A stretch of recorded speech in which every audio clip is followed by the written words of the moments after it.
کے ساتھ جب کام ہوتا ہے، بڑا سے بڑا کام ہو، چھوٹا سے چھوٹا کام ہو، اللہ کے ہاں مقبول ہوتا ہے اور اللہ کی مدد شامل حال ہوتی ہے۔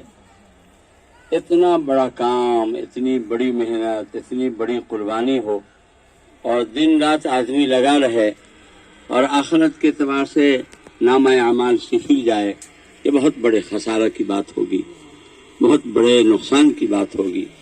اس لیے ہم سب، کیونکہ ہم جامعہ ملدہ کے اساتذہ بھی موجود ہیں، نظم و انتظام کرنے والے بھی موجود ہیں، بہی خواہان بھی موجود ہیں، معاونین بھی موجود ہیں، جن کے بچے اور بچیاں ہیں وہ بھی موجود ہیں۔ ہم سب کے اپنے اندر اخلاص لاویں، ہمارا پڑھنا، پڑھانا اور نظم و انتظام کرنا، تعاون دینا، دلوانا اور ادارے سے محبت رکھنا، یہ سب بالکل مفاد سے اوپر اٹھ کر کے ہو اور دنیاوی غرض سے اوپر اٹھ کر کے ہو، محض اللہ کے واسطے ہو۔ جب اللہ کے واسطے ہم یہ کام کریں گے تو انشاءاللہ بے شمار، بے انتہا اجر و ثواب کے ہم مستحق ہو جائیں گے انشاءاللہ۔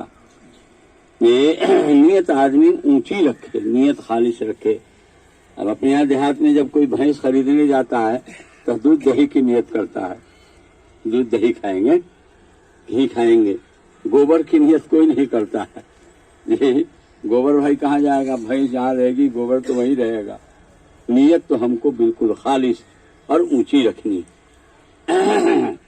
اور کوئی بھی ادارہ جو ہے وہ ایسے ہی شروع ہوتا ہے۔ دیکھا یہ گیا ہے کہ قسم پرسی کے عالم میں اور بے سر و سامانی کے عالم میں جو ادارہ شروع کیا گیا ہے اور اخلاص کے ساتھ شروع کیا گیا ہے، اللہ نے بے پناہ اس کو ترقی دی ہے۔ ہم لوگوں کے سامنے سب سے بڑی مثال دارالعلوم دیوبند کی ہے۔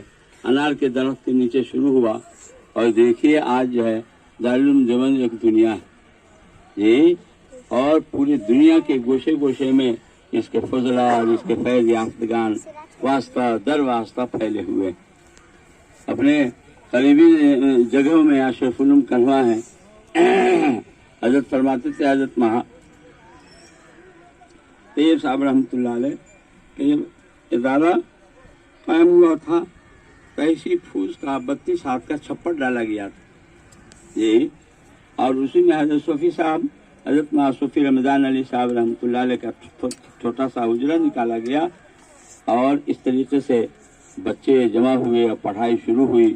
تار کا جو چھجا پتا ہوتا ہے وہ دیا گیا بچوں کے بیٹھنے کے لیے، اور اس طریقے سے قسم پرسی کے اب بے سر و سامانی کے عالم میں اسے شروع کیا گیا۔ اخلاص کے ساتھ بڑوں نے شروع کیا۔ دیکھیے اللہ پاک نے اتنی وسعت دی، اتنی قبولیت عطا فرمائی کہ ہم لوگ بھی 42 سال سے الحمدللہ اس کی خدمت میں ہیں لگے ہوئے۔ اللہ ہم سب کی خدمات کو قبول فرمائے۔ ہم لوگ دیکھ رہے ہیں، مشاہدہ کر رہے ہیں کہ لوگوں کے دلوں میں اس کی کتنی عقیدت ہے، کتنی محبت ہے، اور طلبہ کتنی بڑی تعداد میں جمع ہو جاتے ہیں، اس کا تصور بھی نہیں کر سکتے۔ ان سال داخلہ کے موقع پر 1100-1200 بچے تھے، اس میں سے ہم لوگوں نے 725 بچوں کو لیا ہے۔ یہ سب المخلصین کے اخلاص کی برکت ہے۔ ان سب جو ہمارے بڑے گزرے ہیں ان کے اخلاص کی یہ برکت ہے کہ آج اس طرح کی اس کو قبولیت حاصل ہے۔ وہ تو انجن ہے اور ہم لوگ تو ڈبہ ہیں، ڈبہ پیچھے پیچھے کھینچاتا ہے، اصل تو انجن کام کرتا ہے۔ وہ ہمارے جو مخلصین تھے، بڑے تھے، حضرت صوفی رمضان علی صاحب، حضرت عبدالعزیز صاحب بسنتی رحمۃ اللہ علیہ،